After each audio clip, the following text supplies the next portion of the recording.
This is a story of an expedition into the Wind River Range of western Wyoming. Along with my dad and brother, we hiked into the Paposia Wilderness in search of adventure.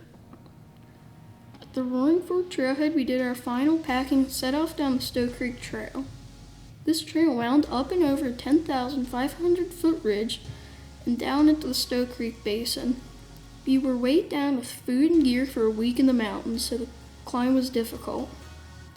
We reached that night's camp and discovered a lake across the trail boiling with brook trout. So Caleb and I grabbed our fly rods. As soon as my fly hit the water, I had to rise and fish on.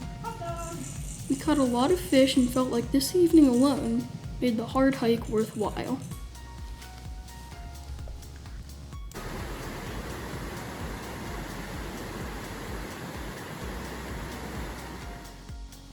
The next day, we hiked 6 miles further into Tejo Park.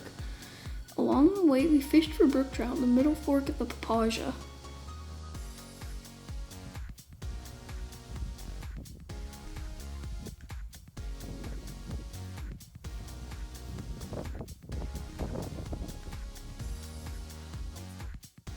We made camp that evening at Mountain Sheep Lake, elevation 10,000 feet, near the Continental Divide. Mountain Sheep Lake is surrounded by high cliffs carved by glaciers and is very beautiful. My dad and brother quickly learned that it was full of hungry brook trout too.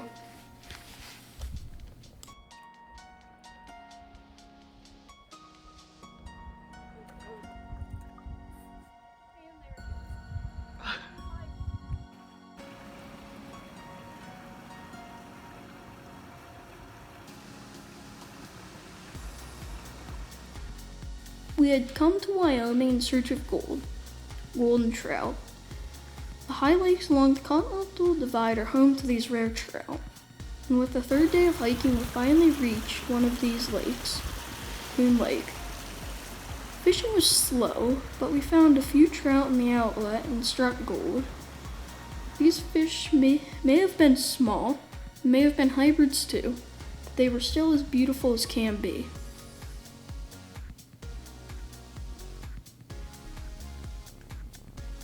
More lakes rumored to hold pure golden trout awaited us at even higher elevations. So we shouldered our packs and climbed to Lower Tejo Lake at 11,000 feet, where we made camp for that evening. The wind was howling through the high cirque, making fly fishing a challenge, but we hiked to the lee shore where we could see goldens in the clear water. Standing on huge boulders, we cast heavy nymphs into the deep water near the shore. Dad caught the first golden trout, and soon Caleb had a nice one too. These are pure and wild golden trout, one of the rarest and most beautiful fish in North America. Golden trout are native to the Sierra Mountains of California, but were stocked in these Wyoming lakes 100 years ago, and have since thrived in the high mountain lakes. The next day was spent in a difficult but rewarding climb of Wind River Peak, which towered over our camp at more than 13,000 feet. After returning to camp, we recovered and set out to catch a few more goldens. They were cruising the steep drop-offs, and our copper john nymphs brought several of these beautiful fish to hand. Caleb hooked a very large golden that rose to his fly right in front of him, then broke him off. A fish that we will always remember, in a lake we will always remember. 6 miles north of our camp were the Deep Creek Lakes, rumored to hold golden trout. The most direct route, however, was a 3,000-foot climb with full packs and across steep and rugged terrain, up and over Wind River Peak. We decided this would be more fun, though, than a leisurely stroll through the valley bottoms.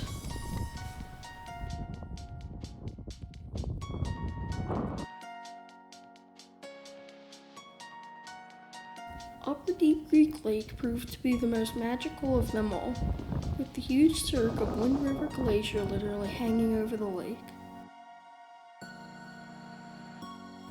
We fished the outlet, and finally I joined the Golden Trout Club.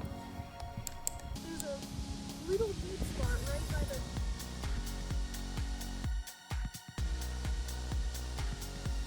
we decided to descend to Middle Deep Creek Lake, where we again fished the outlet.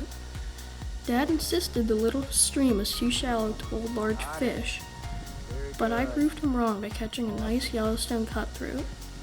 In a seam straight from a river runs through it, Gib hooked a large cutthroat in a fast run and fought it while stumbling and splashing downstream, finally landing the fish just short of a waterfall. Another magical moment in a magical place.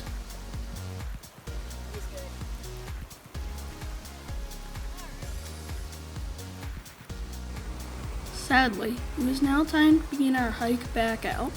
We fished a bit more for the Goldens, broke camp, and then climbed the high ridge behind Upper Deep Creek Lake for a final panoramic view, before beginning the long hike back downstream.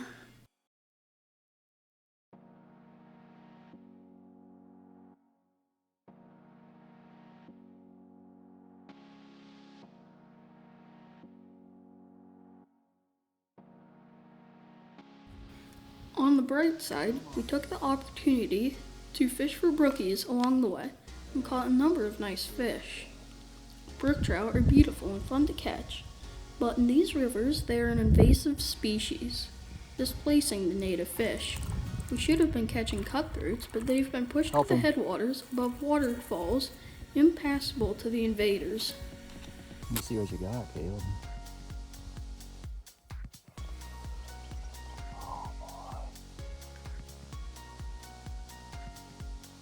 Go ahead.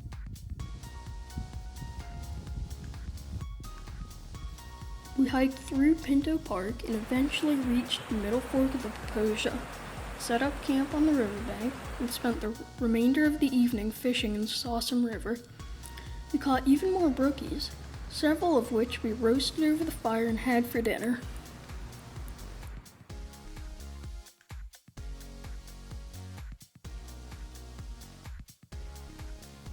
Hikers need their protein.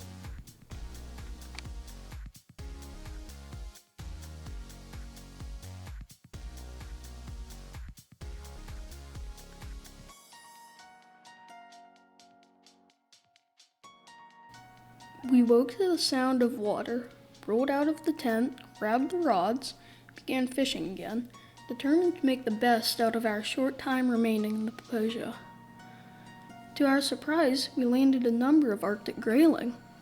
Grayling are glacial relics, native to just a few Montana rivers and stalked as fry into the headwaters of the Pocosia. In contrast to trout that hammered our flies, the grayling rose slowly up through the clear water and took the fly with a lazy slurp.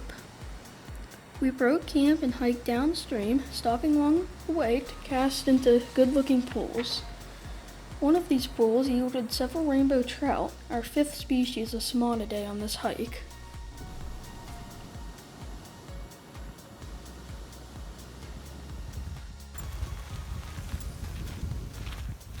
We eventually had to leave the river and climb over one last ridge to return to our trailhead and the car. With a sense of both sadness and relief, we shed our packs, had lunch, and reviewed the statistics. 7 days, 52 miles, 5 species of Simonidae, and countless memories.